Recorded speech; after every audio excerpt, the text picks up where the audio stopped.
back to LEGO by the Book. Today I'm building set 7187, Escape from Dragon's Prison.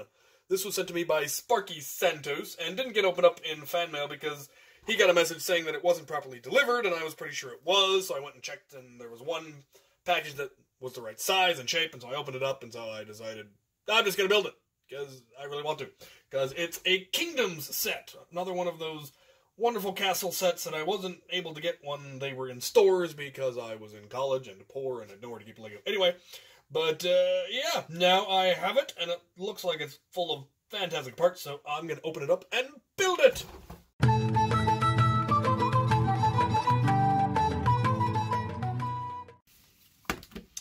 Single instruction book, and as always, we start with the minis.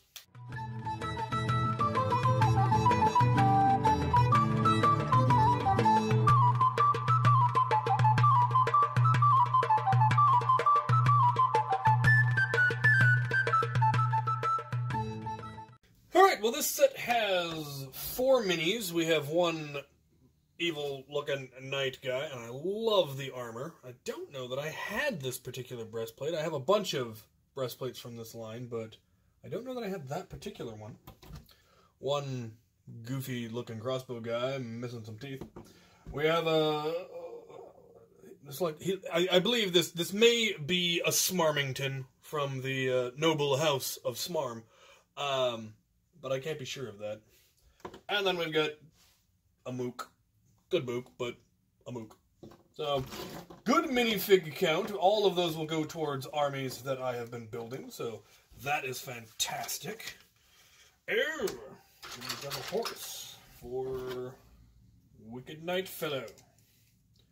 And it's a really cool one. I definitely did not have this one yet, so the full barding for the dragon faction, the green dragon faction, that is pretty groovy. Alright. Now we build a siege engine, it seems.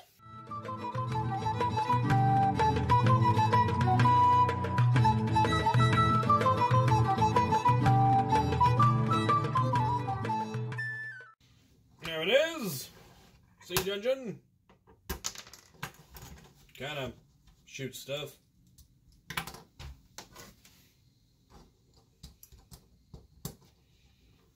There we have it.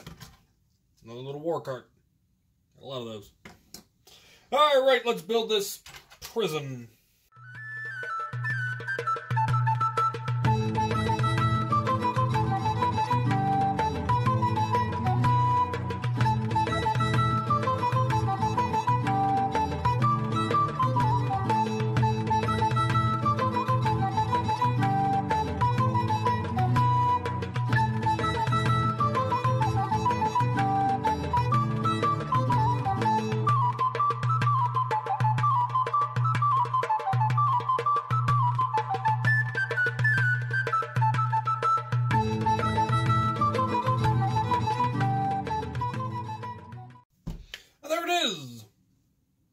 The Dragon's Prison.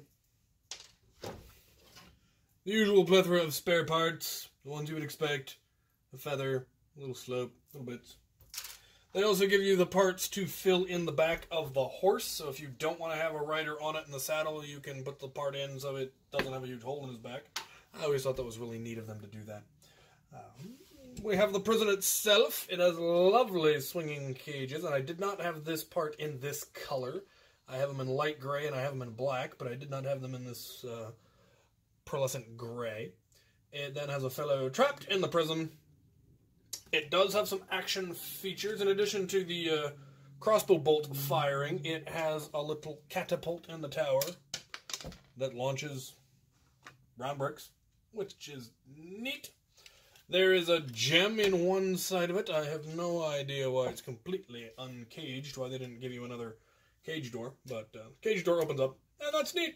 I really like the use of colors. There's a lot of the brown and the black, as well as the gray, I think goes really well with this. It gives it more of a palisade look than an actual castle look, which I think is kind of neat.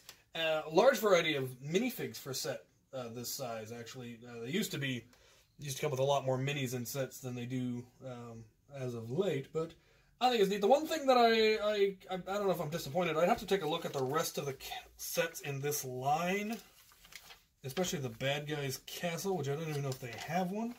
They really don't appear to. They did go back to modular castles in this era, and I'm pretty sure I might actually have the castle from this era now.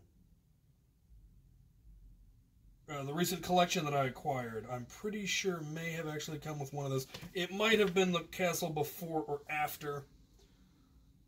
I won't swear to it, but so I think it might be the one after. But they did go back to having modular castles, where the castle itself was modular and it was made of multiple wall sections that could be rearranged and made into a long wall, or you could just move different parts of the castle around. But they didn't seem to make sets that were expansions to it, like they did back in the 80s, where the castles hinged and you could connect multiple castles up. And the same thing is true of this. There aren't any pegs on the side, and it's not hinged in such a way that you could connect it into a larger structure of some kind, which I think is kind of a shame, because I thought that was a really clever idea, even though I didn't think of it when I was a child. Only realized that that was a thing when I was an adult. But this is a fabulous set. Definitely love all the minis, because I definitely got minis I didn't have. This particular knight and his horse I definitely didn't have. And there's some additional parts in here that I did not have, which is always cool. And getting more guys for my army is always neat. The way I tend to build my armies in order to get the armies larger, this guy actually does have a decorated torso, but then he has a breastplate over the top of it, so you can't even see the torso. So I tend to replace the torso with either a plain black one or one from a line that I'm not using, city or something. You know, put a police officer body in there backwards so it doesn't show through in the breastplate.